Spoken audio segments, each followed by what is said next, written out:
mwarimu maze kubivuga, iri ni imwe mu mashami agize Rwanda National Police, rikaba ari ishami rishinzwe umutekano ibikorwa remezo mu gihugu hose, ariko ari naryo rikurikirana ibikorwa by'ibigo byigenga bitanga umutekano w'abikorera, ari byo dukunze kwita mu ndimi z'abazungu private security companies cyangwa se cooperative, kuko burya ziba mu bice bibiri.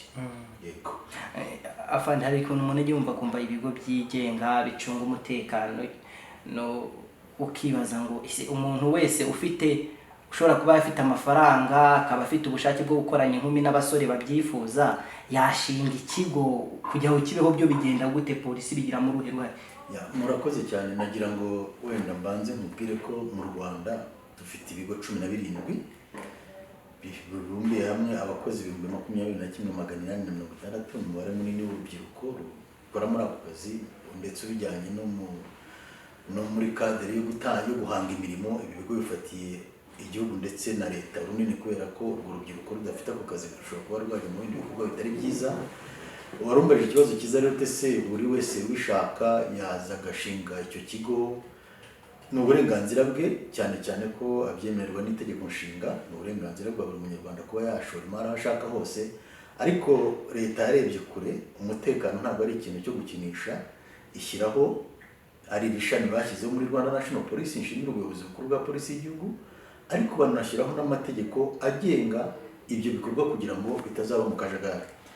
Ubwo nakubwira ko hari itegeko ryagengaga ibi bikorwa, ryari ryo muri 2014, ariko iryo tegeko wabonaga rifitemo imbogamizi nyinshi cyane, kubera ko ntabwo ryatumaga kuko ubugenzuzi bw'ibi bigo bukorwa neza, cyangwa se serivisi bitanga iba nziza nk'uko ubuyobozi bukuru bw'igihugu bugishaka.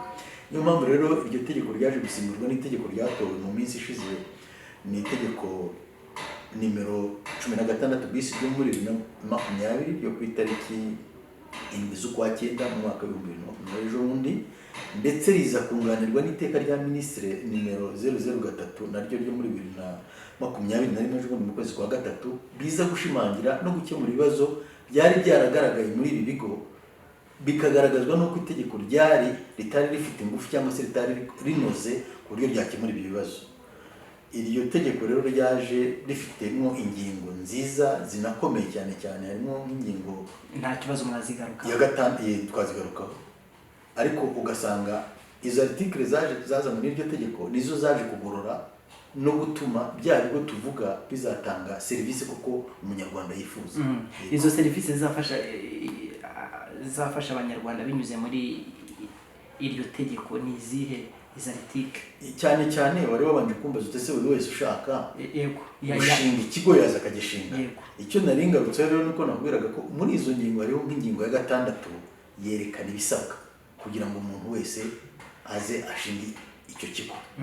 Ibisabwa ni byinshi cyane, ariko icy'ingenzi cyari kinakomeye imbere ni ubushobozi mu byerekeranye n'ubukungu. Niba uje gushinga ikigo ukagishyiramo abakozi bageze ku 300, ejo batazahembwa cyangwa se bazambara nabi, bazaza badafite ibikoresho, icyo gihe cyari ikibazo gikomeye.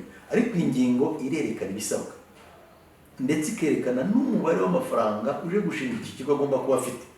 Impamvu uwo mubare w'amafaranga itegeko rivuga ni ukugira ngo byibuze umaze gushinga icyo kigo ushobora kumara n'amezi 6 utarabona akazi, cyangwa se wagira na n'akazi, kontra ikaba yarangira igihe kitaragera gusesa amasezerano bibaho. Ariko tugavuga tuti byibuze uwashinze iki kigo ashobora kumara n'amezi 6 ahemba abakozi be nta kibazo cyari cyane.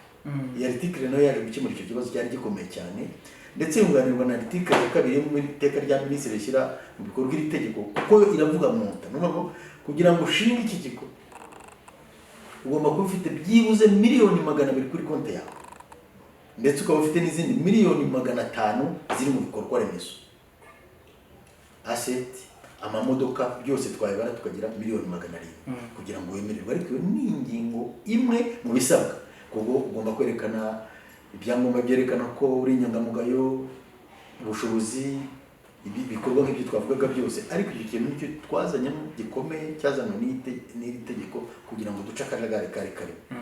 Indi article ikomeye yajemo na article ivuga ku byerekeranye n'amahugurwa. Ingingo yavugaga amahugurwa y'ibanze. Umuntu yaraza agashinga ikigo akaba yagenda agafata abantu agashyira mu gitondo akamambika uniform bakajya ku kazi, nta training bakoze. Hajemo rero ingingo ishimangira ko umuntu agomba kugira amahugurwa. Ayo mahugurwa ateganywa n'ingingo ya 20, kandi ayo mahugurwa agateganywa ko agomba kumara byibuze amezi 3. None haba yarangije bagahabwa certificate na Rwanda National Police hari Greta. Impamvu ni ikiyo certificate? Impamvu ni uko twifuza itegeko rirateganya ko uwakoze ayo mahugurwa y'ibanze uvuye mu kigo kimwe ukajya mu kindi warakoze ayo mahugurwa y'ibanze ufite iyo certificate, nta mpamvu yuko wakongera gukora ayo mahugurwa. Icy'ingenzi ni uko wakwerekana ya certificate wakoze, nako ya certificate yerekana ko wakoze ayo mahugurwa ukaba wajya mu kigo ushaka icyo ari cyo cyose. Ikindi ni uko sa mahugurwa y'ibanze gusa, itegeko rinateganya n'andi mahugurwa yisumbuye yakorwa bitewe n'ubushake bw'ikigo cyangwa se n'ikigo akazi gikora, kuko burya ibigo bishobora kudakora akazi kamwe. Akazi k'umutekano karimo ibice byinshi, ushobora gukora amahugurwa yo gusaka, ushobora gukora amahugurwa VIP protection yo kurinda abayobozi, ushobora gukora amahugurwa ajyanye no gukoresha kandi brigade, kuko hari ibigo bifite ziriya mbwa zikora akazi k'umutekano. Ni ukuvuga ngo amahugurwa atandukanye, ariko amahugurwa y'ibanze agomba kuba ari uniform yose ameze kimwe, kugira ngo usange uko abantu bagenda, uko bambaye, ubona ko kuko ari abantu bagize amahugurwa. Afande, tugarutse nko kubufasha polisi itanga muri ibi bigo, ubwenda na amahugurwa njya mbona mukora amanama mugira usibye kuba muri mugenzura, ubundi bufasha bundi mubaha kugira ngo umwuga wabo ubashe gutera imbere bakore n'ibyo bazi. Buriya iyi department irimo directorate 3, harimo directorate inspection ariyo ikora ubugenzuzi bw'ibyo byose, hakaza kubamo directorate ya training ishinzwe amahugurwa, hakaba na directorate ya vetting ishinzwe ubusesenguzi bw'abakandida. Ese aba bantu baje kwinjira muri ibi bigo ni abantu bazima, kuko ntabwo umutekano ari igikinisho, nta n'ubwo umutekano uha buri wese. Ni ukuvuga ngo n'abantu bajya muri biriya bigo bagomba kuba bakora ubwo bugenzuzi, tukamenya n'abantu bafite imico myiza mu myifatire, bafite criminal record iri clean, baba ari abavuye mu ngabo z'igihugu cyangwa se muri polisi y'igihugu, bakaba bafite ibarwa y'umukoresha wa nyuma yerekana ko abantu basezerewe nta na kimwe. Ni ukuvuga ngo rero ibi bigo tubifatira niko twebwe nka Rwanda National Police nitwe regulator, nitwe tureba umunsi ku wundi akazi bakora, aho habaye inenge tukabagaya. Ndetse noneho ikindi nibajya kubwira ni uko iri tegeko ryanazanyemo ibihano. Mbere nta bihano babaga bakora amakosa tukagomeza kubabwira ariko ibintu si, ariko noneho iri tegeko riteganya n'ibihano kuva kuri miliyoni no kugeza kuri miliyoni 10, biterwa n'uburemere bw'amakosa cyangwa se bw'icyaha bwakozwe na kampani. Ugasanga rero iri tegeko rizatuma ibintu bijya mu buryo ukurikije uko byaba bimeze imbere. Kubirebana n'amahugurwa bavuze y'amezi 3, yego ayo mahugurwa bumva hari n'uburyo azakorwa, azajya atangwa na polisi, bizajya bigenda tuzi ko polisi arahigurira abantu bayo, yenda n'ibigo nk'ibyo ngibyo hari n'ibihazana, aho byose ubu bizajya bigenda birateganywa. Ni ukuvuga ngo ikigo kizatanga amahugurwa ya biriya bigo ni ikigo kizaba cyemewe na National Police. Mbese polisi yamaze kureba koko icyo kigo cyujuje bisabwa, kuko bisabwa byose biri mu itegeko. Ikindi, ikigo gishobora kugirana amasezerano na polisi, tukaba twabakoreshereza ayo mahugurwa. Nk'uko ikigo kimwe gishobora kugirana n'amasezerano n'ikindi kigo gishobora kuba gifite ingufu kukirusha, kikaba cyayikoreshereza amahugurwa. Ariko icy'ingenzi ni uko ayo mahugurwa agomba kuba under supervision ya Rwanda National Police. Ndetse dushobora no gutangamo abarimu, mwajyaga mubona ko ari twajya gutanga abarimu bajya kubigishiriza, ariko n'ikindi kigo gishobora kuza kigashinga training center. Nk'ubu hari kimwe muri ibigo hari kigiye gushinga ishuri rikomeye cyane ku buryo bishobora kuzajya giteranira n'abandi. Kandi ikiguzi cy'amahugurwa kirebwa na kampani iri guhugurirwa. Hari abantu tuvuga bashobora kwibaza, kampani ishobora iriho cyangwa ikigo gishobora kuba kiriho ariko kikaba cyakora amakosa. Hari iki kigo gishobora gukora amakosa yenda kigahagarikwa, ibyo byaba ryari? Ibyo byaba ryari itegeko urebye kuva kuri article 33 ku ngingo ya 33 kugera ku 45 yerekana amakosa n'ibyaha ikigo gishobora gukora kikaba cyabihanirwa, ndetse hari n'igihe cyagerwaho kikaba cyakwamurwa ya license kiba cyahawe na Rwanda National Police. Ibyo byose itegeko rirabiteganya. tuzi ko hari ibigo 17 yego bishinzwe izi serivisi cyase bifite izi serivisi mu nshingano zo gucunga umutekano mu buryo bwigenga. Iyo urebye uburyo batanga mu mutekano ibyo bigo byose no kwenda byemerera polisi, nta ruhare bigira mu gufasha polisi cyangwa izindi nzego tuzi za leta zicunga umutekano. Urakoze cyane, ubajije ikibazo cyiza. Urebye umubare wa polisi igihugu gifite ukareba nuko igihugu kingana n'ibikorwa n'iterambere riri kwiyongera cyane, umuvuduko mwiza cyane w'iterambere ry'igihugu cyacu, ntabwo polisi yaba ahantu hose.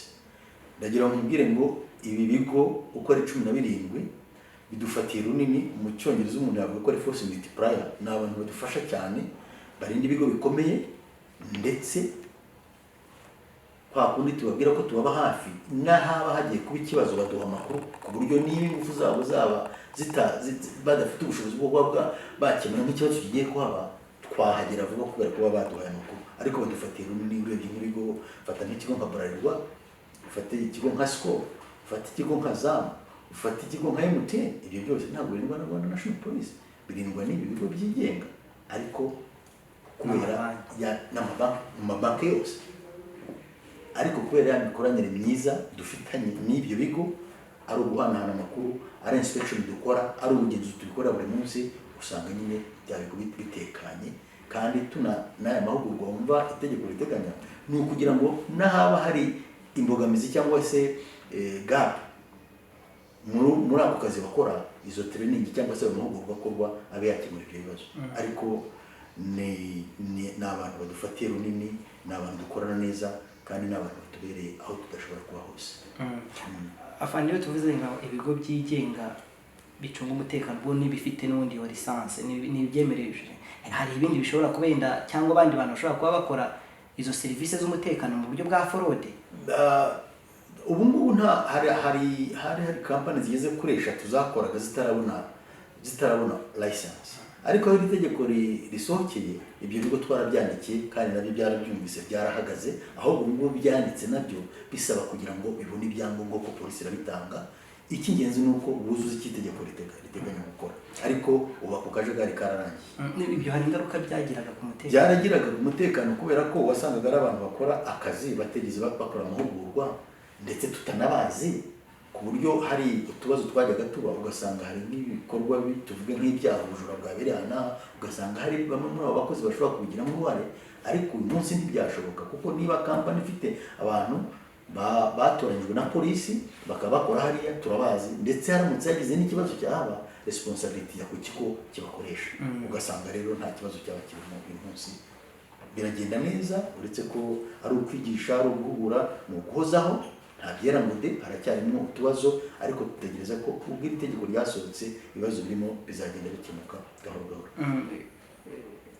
Hari icyuho cyari gihari ku buryo iryo tegeko rishe gusiba icyo cyuho, buryo abantu bose n'abakiriya b'ibyo bigo bavuga ati nibura dushyizwe igorora.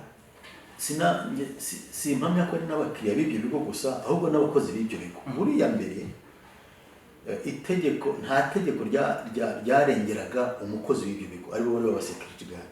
Ariko uyu munsi itegeko article ngira ngo na article 29 y'iri tegeko iteganya ko abakozi b'ibi bigo bazagengwa n'itegeko ry'umurimo mu gihugu. Ni ukuvuga ngo tugomba kureba neza ko bafite ubwishingizi, tureba neza ko bafite ubwiteganyirize bw'abakozi, tugomba kureba neza ko bafite amasezerano y'umurimo, tugomba kureba neza ko nta mukozi wava kuri kampani ngo wajye ku indi mwakire adatanze ibarwa y'umukoresha wa nyuma, kuko ibyo byabagaho mbere. Ugasanga umukozi arakora muri kampani imwe, yabona cyangwa se yakora ibyaha akimuka akigira mu yindi, ako kajagari kakabaho, ugasanga byarakururaga imikorere mibi cyane y'ibyo bigo. Ariko uyu munsi ntabwo bizashoboka, kuko kugira ngo uve mu kigo kimwe ujye mu kindi ugomba kwerekana ibarwa y'umukoresha wa nyuma. Ikindi nuko iri tegeko rishyashya muri iyi ngingo nyine 29 riteganya ko buri mukozi w'iki kigo koko azaba agengwa n'itegeko rigenga umurimo mu Rwanda. Ni ukuvuga azaba afite ubwishingizi, azaba afite ubwiteganyirize, azaba afite kontra y'akazi n'umukoresha we, mbese azaba ari umukozi nk'abandi bose, kuko abakozi rero babifitemo inyungu.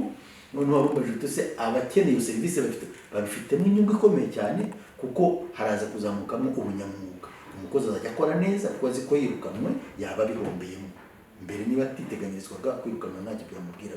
Kuva muri kampani ihemba neza akajya muhemba nabi, cyangwa kuva muhemba nabi akajya muhemba neza, byari bimworoheye, ariko ntibyashoboka kuko bazagengwa n'itegeko ry'umurimo kandi biha avantage nk'uko natwe abakozi ba leta cyangwa se n'abandi bose tubagenga. Hari abakiriya b'ibi bigo, urumva hari abantu ku giti cyabo, hari n'ibigo bindi bitandukanye. Umuntu agiye gukora amasezerano kugira ngo ajye acungirwa umutekano n'ibi bigo byigenga, mwamugira inama ki kugira ngo atagwa mu matsi? Iteka iyo umuntu ku giti cye agiye gusaba umurinzi cyangwa se umuntu umucungira umutekano, reka urumva harimo ibice bibiri. Ushobora kuza gusaba umuntu kurindira umutekano, urindira urugo rwawe, nyamara iri tegeko rinateganya ko ushobora no gusaba umuntu mugendana. Niba wumva uri vieille ukavuga uti ngiye muri park ariko nta mupolisi nabona cyangwa se umusirikare, ufite uburenganzira bwo gusaba umuntu mugendana cyangwa se ukureba. Ariko icy'ingenzi kirimo nuko ari usaba icyo kigo, icyo kigo kiratumenyesha, nitwe tubanza tukareba ese koko uyu muntu usaba abamurindira urugo rwe byaba ari ngombwa, ese uyu muntu koko usaba umuntu bazajya bajyana muri park cyangwa bajyana aho agiye byaba ari ngombwa, tugatanga uburenganzira ikigo kikabikora. Ariko umunyarwanda wese arabyemerewe, usabye abakurinda n'ubu barabafite, abantu mujya mubona abantu bari ku bipangu, member bizi company bari ku bipangu barinda, biremewe rwose nta kibazo kirimo. Kugira ngo ukore mu masezerano bitenda hari ushaka kumubwira ati ubanza ukitegereza imikorere y'ibyo bigo, ukahitamo icyo ushaka, mumugiriye inama nyine kugira ngo ejo hato natazavuga ati naribeshye cyangwa nabihombeyemo. Abenshi batugisha inama kandi natwe ariko kubagira inama twirinda kuba twabagira inama tubabwira ngo mugende muri iyi company, kuko icyo gihe cyaba ari nkaho tugiye gukora marketing cyangwa se publicity ya company. Twebwe turamubwira tuti dore company uko zikurikirana, uko tuziha amanota, tuba tuzi zikora neza n'izidakora neza cyane. Twamubwira tuti dore company uko zimeze, wagenda ugahitamo kugenda, kandi urumva amasezerano ni hagati ya company n'uje gushaka iyo serivisi. Ayo masezerano rero ntabwo tureba kuko twaba turi muri business za company, ko ni business company zisora igihugu, ntabwo twajya kuvuga ngo ni mujya cyangwa mujya. Ariko umukiriya niwe uhitamo company akurikije ubushobozi ufite, kuko nazo ntizinganya, nta nubwo zishyurwa kimwe, hari izenga kubera serivisi zitanga inda iri hayi. Icyo gihe umukiriya niwe uhitamo, nk'uko ushobora kubona ambasade igihugu kimwe irindwa na company imwe, iyindi ikarindwa n'ikindi. Byose biterwa n'amasezerano bagiranye cyangwa se na serivisi ushaka guhabwa. Tuvuge ahantu hashobora kuvamo amakimbirane hagati y'umukiriya n'umuyo serivisi. Ibyo bintu hari ibyo mujya muhura nabyo, hari ibyo mujya mubikemuraho, byo bigenda bite? Ibyo urumva ni amasezerano hagati y'utanga serivisi n'uwaje kuyishaka. Iyo habayeho amakimbirane biterwa n'amasezerano bagiranye, ariko akenshi tubagira inama yo kugana inkiko kuko ntabwo turabacamanza, twe turabajyanama. Iyo hari umuntu utwandikiye ati company ndindira nabi cyangwa se yararinze iranyiba, turayibwira ngo murebe amasezerano mwagiranye iki yarimo. Niba mu masezerano mwaravuze ngo nihagira ibyibwe muzabyishyura, icyo gihe mugana inkiko cyangwa se bikaba byarangizwa mu bwumvikane. Ariko izo ka tujya tuzibona, ariko zose zikemurwa tubagira inama yo kumvikana cyangwa se bakajya mu nkiko, ariko zijya zibaho uretse ko atari nyinshi. Afande, hari ikintu wumva ntaba nakubajije cy'ingenzi abantu baba turarwana cyangwa bafite n'ibyo bigo bashobora kuba bakurikira muri aka kanya? Icyo wenda navuga ni uko twashishikariza abanyarwanda kuyoboka ibi bigo kuko bitanga serivisi nziza, kandi ikindi muri rya jisho ry'umuturage na polisi y'igihugu bakabajya banatugira inama ku bigo byaba bidakora neza kugira ngo tubihitire uko nicyo dushinzwe. Ikindi nuko nakangurira urubyiruko nuko basaba imirimo n'ahandi, nibajye no gusaba akazi muri ibi bigo kuko biratanga akazi kenshi kandi biragafite. Wenda hari n'ikindi nibagiwe kubwira cyazanye n'iri tegeko kandi gikomeye, nuko urebye isoko ry'umurimo ry'ibi bigo ryari ritoya kuko wasangaga itegeko rivuga ko bagomba gukora mu Rwanda gusa. Ariko ingingo ishyashya yajemo kandi ikaba ari ingingo nziza cyane, nuko ibi bigo bishobora no gukorera hanze y'igihugu. Ni ukuvuga ngo ikigo cyo mu Rwanda gishobora gutsindira isoko ryo kurinda ikibuga cy'indege cya South Africa, kurinda ikibuga cy'indege cya Mogadishu, nuko n'ibindi bigo bijyayo. Ndetse nuko hari n'ibindi bigo bikomeye ku isi bitangiye kubona ko isoko ryo mu Rwanda ari ryiza. Icyo cyo nanjye kukubaza, ni ukuvuga ko ibigo byo mu mahanga nabyo bishobora kuza gukora mu Rwanda? Biremewe, itegeko rirabyemerera, article ya ngira ngo ni ya 28 yemerera ibigo byo mu Rwanda kuba byajya gukorera hanze. Iyi article ya 14 nayo ikemera ibyo hanze kuba byaza gukorera mu Rwanda. Ubwo rero mu Rwanda dufite ikigo gikomeye cyane, ni icya gatandatu ku isi yose, kitwa Gadawa, ni cyo muri Canada ariko kirinda hafi ku isi yose, nacyo kinjiye ku isoko ry'u Rwanda. Icyo mugenzura mutese kugira ngo mubone uko byujuje? Kigendera ku mategeko, ibindi bigo byo mu Rwanda bigenderaho. Nacyo cyubahiriza amategeko y'igihugu kigiye gukoreramo. Nacyo rero cyananje kwinjira ku isoko ryo mu Rwanda, kandi kizanye ingufu nyinshi cyane, bigaragara ngo kuva cyaza izindi kampani nazo urabona ko zitangiye urumva isoko ryatangiye kuzamo ibigo bikomeye, ni ukuvuga ngo buri wese azajya gura serivisi akurikije serivisi nziza uzamuka.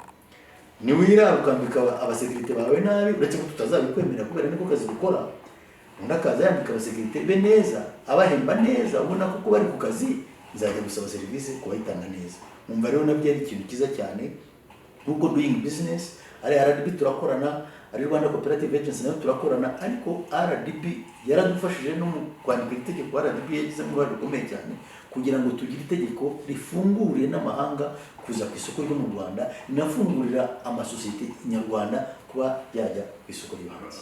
Kuba ibyo bigo mpuzamahanga cyangwa byo mu mahanga bishobora kuba byakomererwa kuza mu Rwanda, hari icyo mubona bizafasha cyane kirenze uko mu Rwanda bari bameze mu myitwarire y'ibyo bigo byari bihasanzwe? Rega twari dufite n'ubundi, hari ikigo cyitwa KK Security, burya ntabwo cyari kirasi Kinyarwanda, ni ikigo cyo muri Kenya gikomeye, ariko cyaguzwe n'iyo company yo muri Canada, ndetse kigura n'indi company yari ikomeye cyane yitwa Agispo. Ikigo kimwe cyitwa Gadaward, ni ikigo gikomeye ku isi. Barumbaje rero se uko kuza kw'ibyo bigo bikomeye byo hanze hari icyo ubona bizagifasha, kubera ko burya yo hatarimo monopole muri business haza kuzamo concurrence rero ituma abantu batanga serivisi nziza ko baba barushanwa. Nk'uyu munsi urebye ukuntu baza hano kutwereka uniform nshyashya bari kugura kugira ngo tuzemere, kuko itegeko naryo riteganya uniform bagomba kwambara article ya 8 uko igomba kuba imeze. Urebye nguhaye igihe kitari kinini nk'amezi 3 uzareba ko hari shanje ikomeye cyane muri ibi bigo, kuko batangiye guhanganira isoko, batangiye kwambara neza. Uzarebe nanze kuvuga amazina y'izo company, ubona ko zigeze aho ziri, ukumva nawe ufite ishema ko ari company nyarwanda yambaye neza. Twumva rero uko kuza kw'ibyo bigo mpuzamahanga binakomeye ari byiza cyane ku bigo byacu bitoya bikiyubaka, kugira ngo nabyo bitere intambwe muri ibyo ngibyo, bigere kuri serivisi twifuza ijyanye n'iterambere cyangwa se umuvuduko w'iterambere igihugu kiriho. Iri tegeko rizarangira nk'itariki ya nyuma rigomba kuba ryashyizwe mu bikorwa iyi tegeko ryasohotse rigomba guhita ryubahirizwa. Icyari ikintu cy'ikibazo twari dufite, ryari iteka rya minisitiri rishyira itegeko mu bikorwa, naryo ryarangije gusohoka, ryasohotse ku itariki 13, ejo bundi ku itariki 13 z'ukwa gatatu. Ni ukuvuga ngo nta kibazo kirimo rero. Ubwo twatangiye gukangurira ibigo, ni kampani dutangiye yo gukangurira ibigo guhindura imikorere no kujyana n'itegeko rishyashya, kugira ngo tuzabe tugeze kuri serivisi igihugu kitwifuza. Abazabigendamo bikuru ntege bitega iki? Ni ibihano, baritega ibihano, ariko iri tegeko risa naho ryabaye, twavuga ko ryabaye flexible kuri kampani zari zisanzwe zikora, zahawe igihe cy'imyaka 2 kugira ngo babe bageze kuri standard ku itegeko. Ibigo byakora ubwo ari 17 byahawe igihe cy'imyaka 2 kugira ngo bibe byiyubaka bigere kuri nande. Ariko kwiyubaka, ubwo tuba tuvuga kwiyubaka cyane muri infrastructure no mu bikorwa remezo ndetse no mu mafaranga. Ariko ntabwo tuzasanga abakozi bawe bambara nabi, cyangwa se wangaje cyangwa badahembwa, cyangwa se wangaje abakozi bategeze baba vetted, bategeze baba banyura mu masomo amahugurwa ni training, vetting mu Kinyarwanda sinko nabyita, bategeze batatoranijwe, kuko nitwe tubatoranyirwa tuti abangaba ni inyangamugayo nta kibazo, kandi tubasaba ibyangombwa biva mu turere naho baba hose. Ntabwo tuzasanga wakoresheje abakozi badafite iyo certificate cyangwa se utahawe n'inzego zibishinzwe ngo tureke kuguca amande. Ariko iyo myaka twabahaye niyo kugira ngo biyubake cyane mu bikorwa remezo ndetse no mu mutungo. Hanyuma rero ku zindi ziri kuko dufite kampani 28 ziri gusaba kwinjira ku isoko mu Rwanda. izo zo zigomba kuza zujuje iki itegeko risaba. izo ni inshyashya, ni inshyashya ziyongera kuri cumi na zirindwi. Izo zo zigomba kuza zujuje iki itegeko risaba, kuko ni inshyashya zigiye kuza, ntabwo ziza tuzirwaza, zo nta kurwaza, zigomba kuza zujuje iby'itegeko risaba. Ni 28 harimo n'iz'abanyamahanga. Okay. Afande, tugana ku musozo, ubutumwa rusange mugenera bene ibi bigo ndetse n'abo bakorana amasezerano, numva n'abo baha izo serivisi. Yego.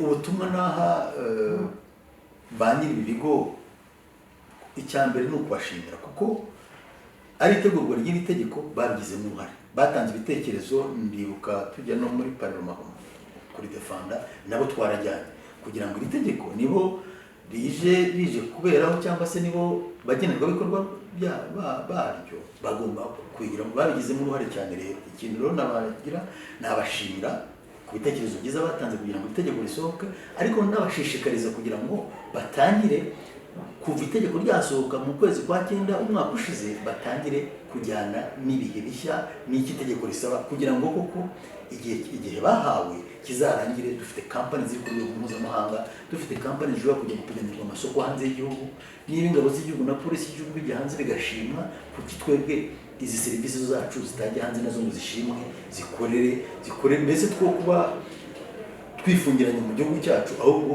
imiryango leta yarayidukinguriye, dufite indege zacu zikora hanze, nabo ntibagende hanze. Icyo nabasaba rero ni uko bakubahiriza ibisabwa n'iri tegeko, ndetse bakareba cyane cyane n'ingingo ya 29 itegeko ry'umurimo, kugira ngo abakozi babo hamwe bagaragazaga ko bahembwa nabi cyangwa se badafashwe neza, batangire kubahiriza itegeko, kuko uko ufasha umukozi neza ni nako aguha umusaruro mwiza. Icyo kintu bagira ngo nacyo ntibashishikarize, kandi gomeze bashishikarize ubufatanye kugirana, cyane cyane baduha amakuru mu gukumira no mu kurinda ibyaha, kuko bafite uruhare rukomeye cyane. Murakoze cyane kandi ndabashimiye. Namwe murakoze cyane.